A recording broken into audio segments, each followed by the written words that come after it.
কুড়িগ্রাম জেলা ডিসেম্বরের এই মানুষের কান্না আমরা দেখতে চাই না। আর কান্না যাতে না হয় এই অধিবেশন সরকারকে আমরা দাবি জানাচ্ছি অতি তাড়াতাড়ি আমাদের যে দাবি এই ডিসেম্বরের মানুষের কান্না বন্ধ করার জন্য আপনারা আমাদের বাস্তবায়ন করবেন।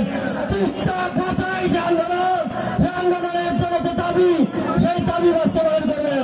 তার জন্য আজকে রংপুর মহানগরের প্রত্যেকটা রাস্তাঘাট বন্ধ হয়ে আছে। এই সরকার যদি দাবি না করে তিস্তা বাঁচাই আন্দোলনে তিস্তা যদি না বাঁচায় আমরা আবার রাস্তায় নেবো। রাস্তা নেবার জন্য সব প্রস্তুত আছে, প্রস্তুত থাকেন। সেই প্রস্তুতের আপনাদের বক্তব্য চলছে। ধন্যবাদ সকলকে। স্বাগত।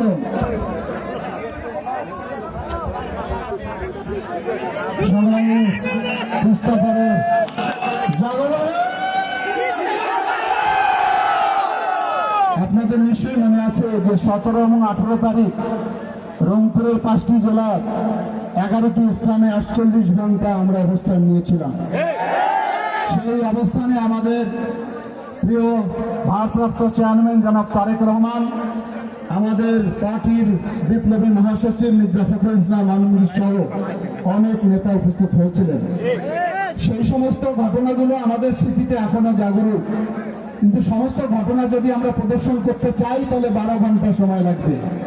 আমরা অল্প সময়ের একটি ডকুমেন্টারি এখন প্রদর্শন করব, তারপরে আমাদের অতিথি